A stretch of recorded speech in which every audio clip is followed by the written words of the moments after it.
Dalam video ini kami akan menjelaskan tentang demokrasi, mulai dari konsep dasar demokrasi, faktor-faktor yang mempengaruhi implementasi demokrasi, pentingnya demokrasi bagi kelangsungan hidup bangsa, dan kasus yang bisa menyebabkan runtuhnya demokrasi beserta alternatif penyelesaiannya. So, let's get started. Konsep demokrasi. Demokrasi adalah suatu bentuk pemerintahan politik yang kekuasaan pemerintahannya berada di tangan rakyat, baik secara langsung maupun perwakilan. Istilah demokrasi berasal dari bahasa Yunani, yaitu demos yang artinya rakyat dan kratos yang artinya kekuasaan. Demokrasi pertama kali diperkenalkan oleh Aristoteles sebagai suatu bentuk pemerintahan, yaitu pemerintahan yang digariskan bahwa kekuasaan berada di tangan orang banyak. Bentuk demokrasi. Secara umum terdapat dua bentuk demokrasi, yaitu demokrasi langsung dan demokrasi perwakilan. Demokrasi langsung adalah suatu bentuk demokrasi yang mempunyai hak mutlak kepada rakyatnya untuk memberikan aspirasinya. Sedangkan demokrasi perwakilan atau tidak langsung merupakan demokrasi yang menggunakan sistem perwakilan dan tidak mengikut sertakan rakyat dalam mengambil keputusan atau kebijakan negara. Selanjutnya ini sifat demokrasi dalam sistem pemerintahan negara.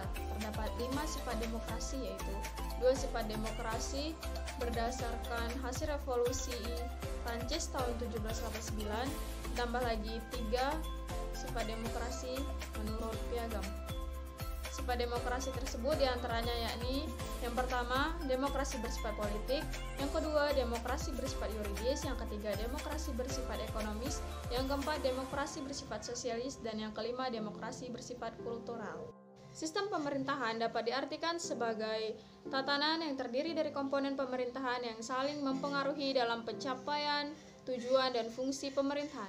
Sistem pemerintahan dikelompokkan menjadi 3 kelompok, yakni yang pertama sistem pemerintahan presidensial, yang kedua sistem pemerintahan parlemen, dan yang ketiga sistem pemerintahan campuran. Menurut Bahmüller pada tahun 1996 terdapat 3 faktor yang dapat mempengaruhi implementasi demokrasi. Yang pertama itu faktor ekonomi. Tingkat pertumbuhan ekonomi merupakan salah satu faktor yang sangat penting dalam melaksanakan demokrasi di suatu negara. Bukan berarti bahwa negara-negara yang miskin tidak dapat melaksanakan demokrasi atau di negara-negara kaya itu selalu demokratis. Tapi kesejahteraan masyarakat merupakan faktor utama untuk menunjukkan suatu negara tersebut demokratis atau tidak. Dengan kata lain, jika suatu negara tersebut ingin hidup demokratis, maka negara tersebut harus dapat melewati status miskin dalam pertumbuhan ekonomi. Alasannya karena di dalam ekonomi dibutuhkan masyarakat yang cerdas, dan masyarakat yang cerdas merupakan syarat masyarakat demokratis, dan dalam ekonomi juga dapat menimbulkan urbanisasi. Yang kedua, faktor sosial dan politik penting yang berkaitan dengan pembangunan demokrasi di suatu negara dan mungkin sering diabaikan, yaitu perasaan nasionalisme untuk mewujudkan bangsa yang demokratis. Faktor ketiga yaitu faktor budaya kewarganegaraan dan sejarah. Mengapa? Karena faktor ini memberikan kontribusi besar terhadap pembentukan dan pembangunan demokrasi. Perlu dibuktikan bahwa Bahmüller pada tahun 1996 melakukan pengungkapan penemuan Robert Putnam yang melakukan penelitian di Italia lebih dari 20 tahun untuk menyimpulkan bahwa daerah-daerah dengan tradisi yang kuat dalam nilai-nilai kewarganegaraan menunjukkan tingkat efektivitas paling tinggi dalam upaya pembangunan demokrasi. Wilayah yang berhasil melakukan penerapan pemerintahan demokrasi ini disebut dengan masyarakat sipil atau lebih dikenal dengan community civic.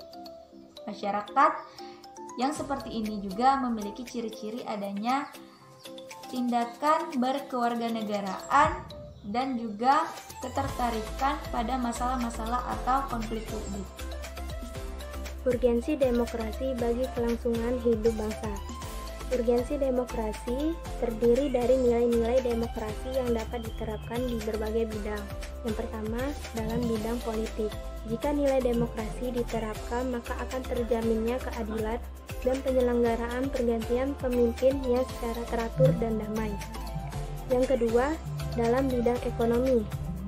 Jika nilai-nilai demokrasi diterapkan, maka akan terwujud demokrasi yang dapat membuat kesejahteraan bersama. Yang ketiga, dalam kehidupan sosial. Jika dalam kehidupan sosial didasarkan pada nilai-nilai demokrasi, akan tercipta ketentraman bersama. Yang keempat, dalam kehidupan budaya. Jika nilai demokrasi diterapkan, maka akan lahir kebudayaan demokrasi yang kreatif, karena demokrasi menjunjung tinggi kebebasan berkreasi setiap orang. Pentingnya demokrasi bagi kehidupan bangsa Indonesia. Yang pertama yaitu terciptanya hubungan yang serasi antara warga negara, dan juga pemerintah. Yang kedua, terciptanya ketertiban dan ketentraman bersama. Yang ketiga, berkembangnya kreativitas untuk membuat budaya yang baik.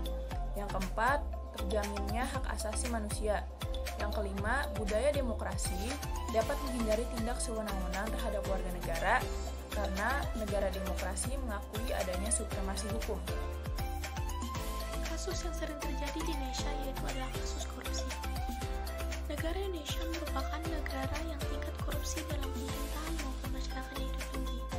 Seperti yang kita ketahui bahwa partai politik merupakan pilar utama penyangga demokrasi. Jika pilar tersebut tidak kokoh, maka demokrasi akan runtuh. Apa sih akibat dari korupsi yang bisa meruntuhkan demokrasi? Yang pertama yaitu hilangnya rasa kepercayaan masyarakat terhadap demokrasi. Yang kedua, korupsi termasuk pelanggaran HAM. Yang ketiga, menghambat jalannya kegiatan perekonomian suatu negara.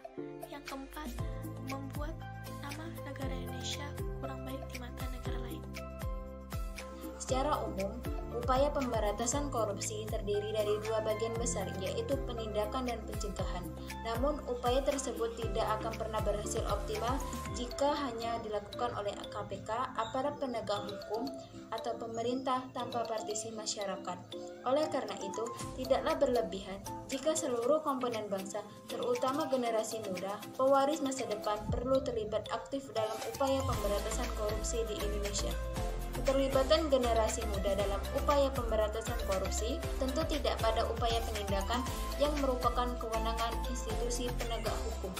Peran aktif generasi diharapkan lebih difokuskan pada upaya pencegahan korupsi dengan ikut membangun budaya anti korupsi di masyarakat. Generasi muda hendaknya dapat berperan sebagai agen penggerak budaya anti korupsi di masyarakat.